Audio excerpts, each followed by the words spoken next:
Hello students. तो basic हम अपना स्ट्रॉन्ग कर चुके हैं। हम कॉम्प्लेक्स नंबर का रिप्रेजेंटेशन भी करना सीख चुके हैं। तो किसी भी कॉम्प्लेक्स नंबर को मैं कुछ इस टाइप से भी लिख सकता हूँ, r cos theta plus i sine theta, है ना। और हमें एक चीज पता है कि कॉस थीटा और साइन थीटा का जो पीरियड होता है वो कितने का होता है, 2 पाई का पीरियड होता है। This thing we know that. तो इस फैक्ट का मैं यूज करने वाला हूँ क्योंकि हम एक बहुत इंटरेस्टिंग टॉपिक के ऊपर आने वाले हैं, कॉम्प्लेक्स नंबर के ऊपर, जिसका फ्रिक्वेंटली हम यूज करेंगे। ठीक है, और इम्पोर्टेंट टॉपिक भी है। सो मैं क्या करने वाला हूँ, z की पावर 1/n करने वाला हूँ बेसिकली। इसका क्या सेंस हुआ, r की पावर 1/n एंड यहाँ क्या हो जाएगा, cos theta plus i sine theta की power 1/n। Now we know that कि जो cos theta plus i sine theta की पावर है वो इनके एंगल के साथ मल्टीप्लाई हो जाएगी। तो ये बना देगा cos theta by n plus i sine theta upon n। ठीक है। अब मुझे एक चीज पता है कि ये जो थीटा है, ये जो कॉस थीटा है, इसका पीरियड 2 पाई का होता है और साइन थीटा का भी पीरियड 2 पाई का होता है। What does it mean? It's mean that कि ये 2 पाई के बाद अपनी वैल्यूज को रिपीट करना चालू कर देगा।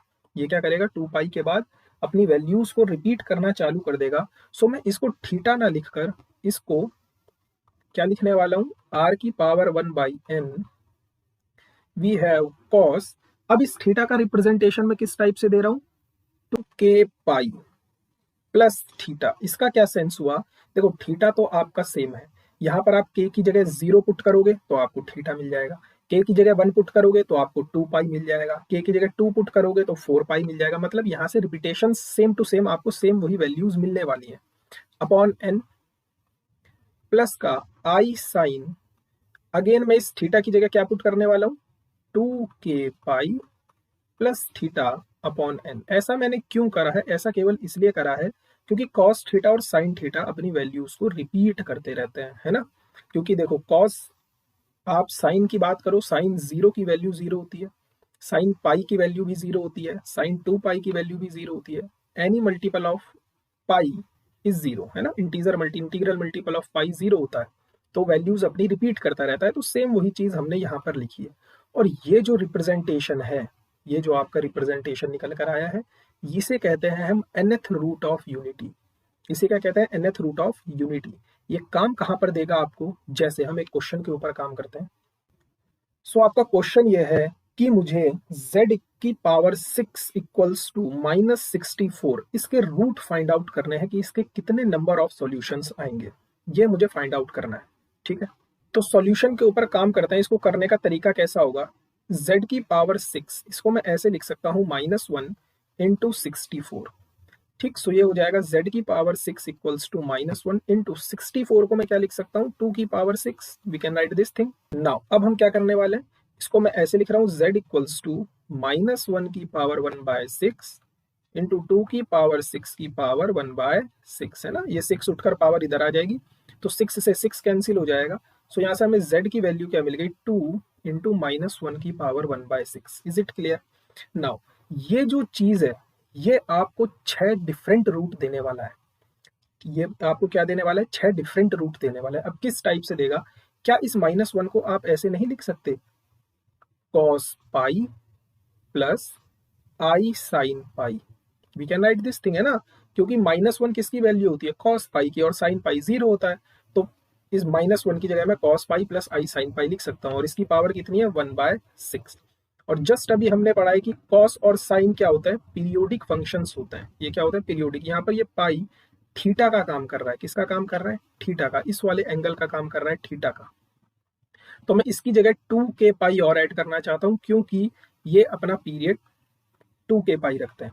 तो इसकी जगह मैं क्या लिखने वाला हूँ, cos 2k pi plus theta कितना है, पाई, प्लस का i sine 2k pi plus theta कितना है, पाई, और इसकी पावर 1/6। नाउ इसके बाद हम क्या करने वाले हैं, ध्यान से देखेंगे, z इक्वल्स टू 2। ये आप स्पीड में करोगे, अभी मैं आपको समझा रहा हूँ। ये जो पावर 1/6 है, ये क्या होगी, एंगल्स के साथ आ जाती है। तो ये क्या बन जाएगा, cos 2k pi plus pi upon 6 plus का i sine 2k pi plus pi और अपॉन 6। अब ये जो आपका k है, ये k आपका कोई भी नेचुरल नंबर है including zero, basically whole numbers है, ठीक है। अब के की वैल्यू में डिफरेंट टाइप से डाल सकता हूँ, जीरो डाल सकता हूँ, 1 2 3 4 5। जैसे ही मैं के की वैल्यू 6 डालूंगा, मतलब जो ये आपका है 6, जो आप पावर में लेकर चल रहे हो, nth रूट यानी 6th root of this thing, ये क्या होगा, जैसे ही आप के की वैल्यू 6 या 6 से कोई बड़ी वैल्यूज रखनी शुरू कर दोगे तो वैल्यू रिपीट मिल जाएंगी। तो बेसिकली आपको के की वैल्यू 0 1 2 3 4 5 तक ही डिफरेंट वैल्यूज मिलेंगी। तो मैं आपको दिखाऊंगा, जैसे ही आप वैल्यू 6 रखोगे आपको दोबारा से रिपीटेशंस चालू मिल जाएंगे। तो इस सिस्टम के आपके पास कितने ओवरऑल सॉल्यूशंस मिलेंगे? सो 2 टू 4 टू 6, 6 इसके सॉल्यूशंस मिलेंगे, मतलब 6 डिफरेंट वैल्यूज मिलेंगी। जैसे आप के की जगह पर 0 पुट करके देखो तो आपको क्या मिलेगा? सो z इक्वल्स टू, यहाँ पर आप के की जगह 0 पुट करोगे तो ये वाला पोर्शन 0 हो जाएगा और ये वाला पोर्शन भी 0 हो जाएगा। तो आपको क्या मिलेगा? केवल cos pi by 6 plus i sine pi by 6, और पाई बाई 6 30 होता है, तो cos 30 कितना होता है? अंडर रूट 3/2 प्लस का आई, और साइन 30 कितना होता है? 1/2। सो एक वैल्यू आपको ये मिली है। एक आप अगर z के की जगह पर 1 पुट करोगे तो आपको कितना मिलेगा? तो ये मिल जाएगा 2 pi plus pi 3 pi by 6, कितना मिल जाएगा? cos 3 पाई बाई 6 प्लस का आई साइन 3 पाई बाई 6। ये बात क्लियर है? सो 3 2 6 एंड 3 2 6। सो यहाँ से z की वैल्यू कितनी आ गई? cos pi by 2 plus i sine pi by 2।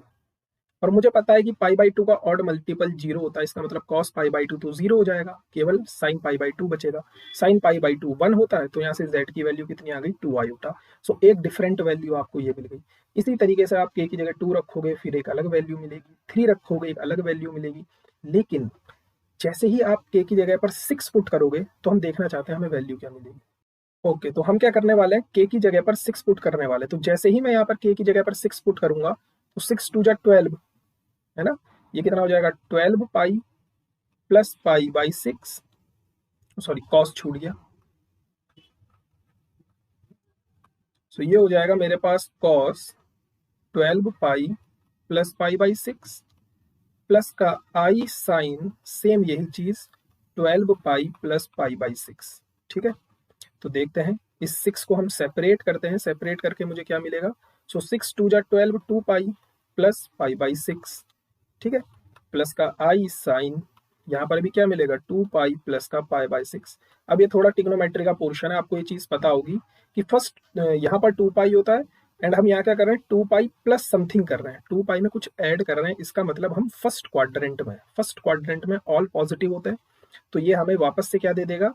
cos pi by 6 plus i sine pi by 6। तो ये सेम आपको वही क्वांटिटी मिल गई जो आपने 0 वैल्यू पुट करके देखी थी। सो मतलब 5 के बाद आपकी वैल्यूज रिपीट होनी शुरू हो जाएंगी, तो आपको 6 डिफरेंट रूट मिलेंगे। यही है आपका nth root of unity. nth root of unity का मतलब किसी भी कॉम्प्लेक्स नंबर के n रूट एग्जिस्ट करते हैं। ये बात क्लियर है? अब इसकी कुछ इंपॉर्टेंट प्रॉपर्टीज है। पहली प्रॉपर्टी क्या कहती है? सो हमारी फर्स्ट प्रॉपर्टी ये कहती है कि जो आपकी nth रूट ऑफ यूनिटी है, this is nth root of unity, nth root of unity, ये क्या फॉर्म करती है? ये आपका जीपी फॉर्म करती है, ज्योमेट्रिक प्रोग्रेशन, और इसका कॉमन रेशो कितना होता है? e की power iota 2 pi by n। ये आप याद रखोगे। nth root of unity GP form करती है जिसका कॉमन रेशो e की power i 2 pi by n होता है। Always remember. सेकेंड थिंग, अगर आप nth रूट ऑफ यूनिटी को ऐड कर दोगे, ऐड करने का मतलब अगर आपने इसका सम लिया तो ये सम हमेशा 0 आएगा। सो जो इसका सम होता है, sum of nth root of unity, nth root of unity is always 0। Sum क्या होता है इसका? हमेशा 0। And the last and important property, इसका प्रोडक्ट क्या होता है? So product of nth root of unity is equals to -1 की पावर n-1। ये आप हमेशा याद रखोगे। इंपॉर्टेंट 3 टॉपिक्स, ये 3 पॉइंट है nth रूट ऑफ यूनिटी से रिलेटेड, जो एग्जाम में आपसे सीधे सीधे पूछ सकता है। नेक्स्ट सेशन हम इसका एक बहुत इंपॉर्टेंट इसकी एप्लीकेशन पढ़ेंगे, क्यूब रूट ऑफ यूनिटी, जो आपके एग्जाम में क्वेश्चन बनता है। So hope you like this video. Thank you so much. जय हिंद।